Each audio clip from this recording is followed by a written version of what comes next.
Welcome to the compact SUV market. If you're actively shopping for such a vehicle, it might be because it's your first new car, or maybe your family is growing, or maybe you want more space for weekend getaways. Or perhaps you're downsizing after years in something larger. Whatever your story is, now that you've made the decision, it can be daunting to choose the best small SUV in one of Autodom's most populous segments. Allow us to help. We've conducted other comparison tests in this segment in recent years, but models come and go with furious frequency, and so we're back to work with the latest offerings. Per usual, we evaluated these utes on practicality, interior space, versatility, technology, safety, fuel economy, as well as ride and handling. As to the latter, while small SUVs tend to focus first on comfort and convenience, we believe the driver should still feel engaged and enjoy time behind the wheel. The competitors. The group we've gathered this time includes most of the top players. Each vehicle you see here is among the most important nameplates for their respective automakers, and all have annual sales volumes that eclipse 100,000 units. The 2023 Toyota RAV4 is the best-selling model in the category. Its well-known reliability and the current generation's rugged styling continue to court buyers by the bucketful, and its expansive lineup ensures no shortage of choice. We asked all automakers to send us their top trims with the gas engine, but Toyota was only able to send us a TRD off-road model for our comparison.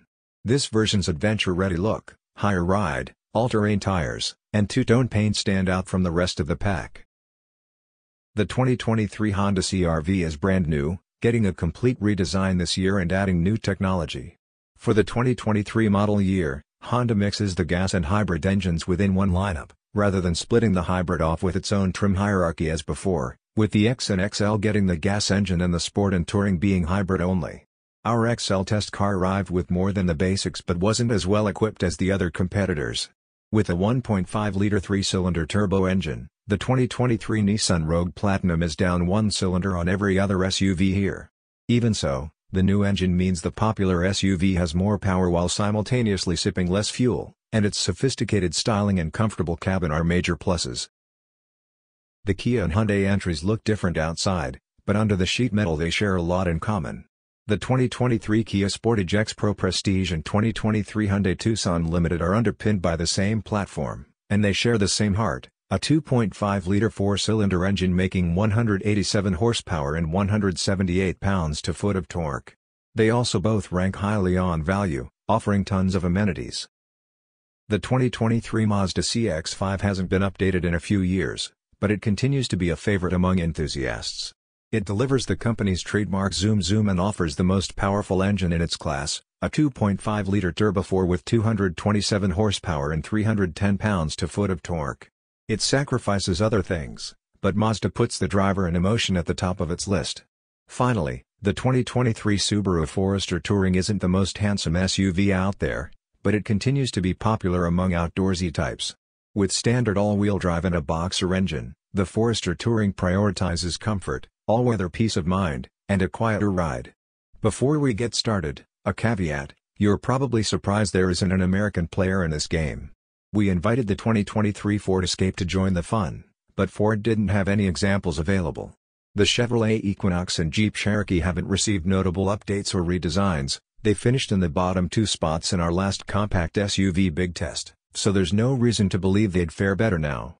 The group we rounded up, however, is as competitive as it can get. Ride and handling.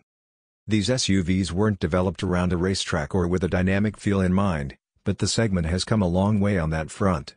Some are more fun to drive than others, but we know that's not the only thing that matters when buying an SUV. Comfort and a quiet cabin are top priorities. The Rogue is a great example of this philosophy.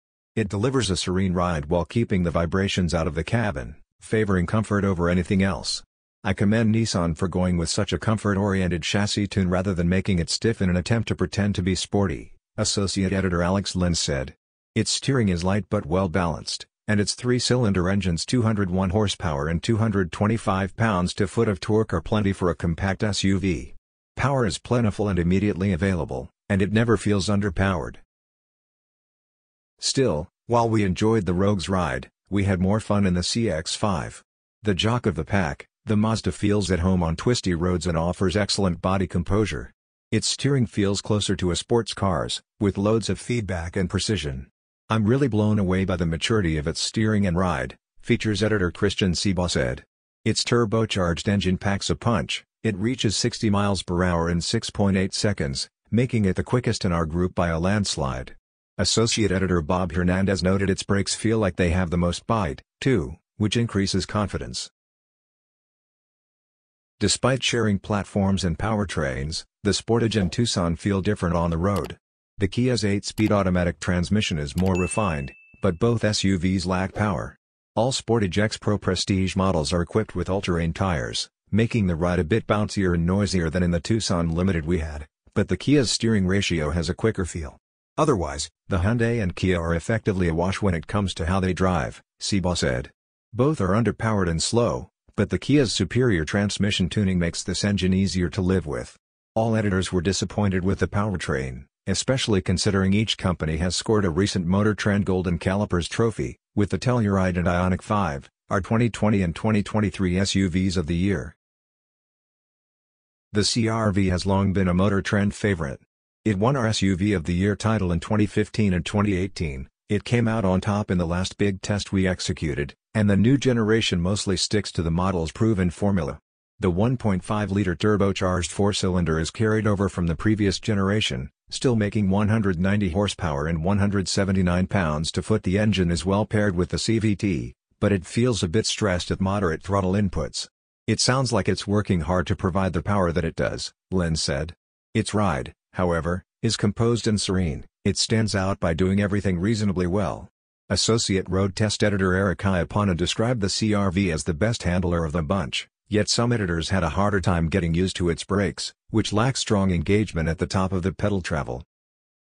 The most popular vehicle in the segment isn't a strong handler, which we can understand, but it's harder to forgive the RAV4 for its lack of comfort relative to other small SUVs. In this case, pin some blame on the DRD Off-Road's all-terrain tires and tuned suspension, as it rode jigglingly firm compared to every other SUV in the test. Its steering, however, ranks at the top of the group, providing the most direct road feel. Unfortunately, more negatives appear in the form of the loud, unrefined 2.4-liter four-cylinder and an 8-speed transmission that hunts for gears and feels like it's fighting the engine instead of working together. You bury the throttle, and after getting a few milliseconds of zero reaction, the RAV suddenly responds with a lurch, Fernandez noted. Interiors.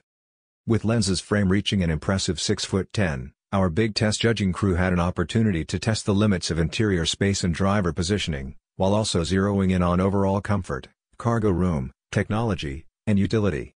The Rogue quickly stood out with its premium-feeling interior featuring quilted leather seats, ambient lighting, and 3-zone climate control.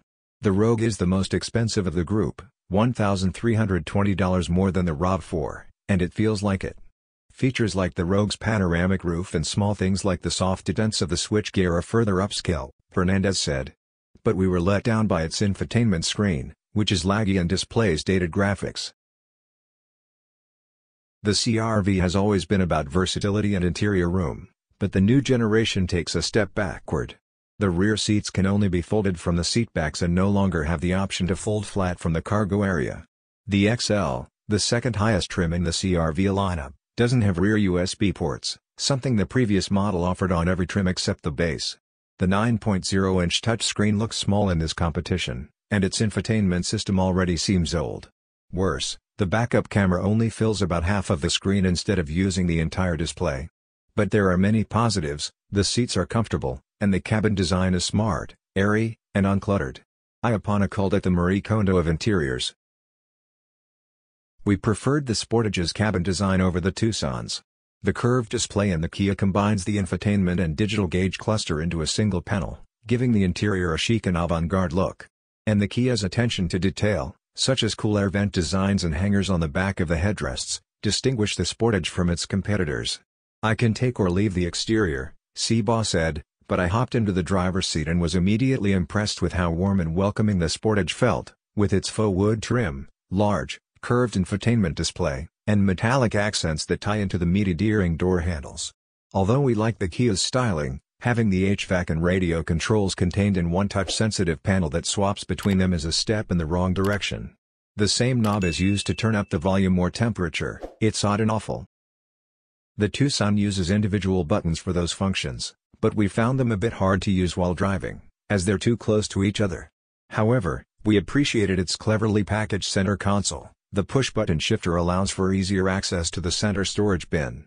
And the Tucson checked every box on the equipment list: heated rear seats, panoramic roof, wireless charger, Bose premium audio system, 4 USB ports, and more. The Tucson is also the most affordable SUV of this group, showing great value.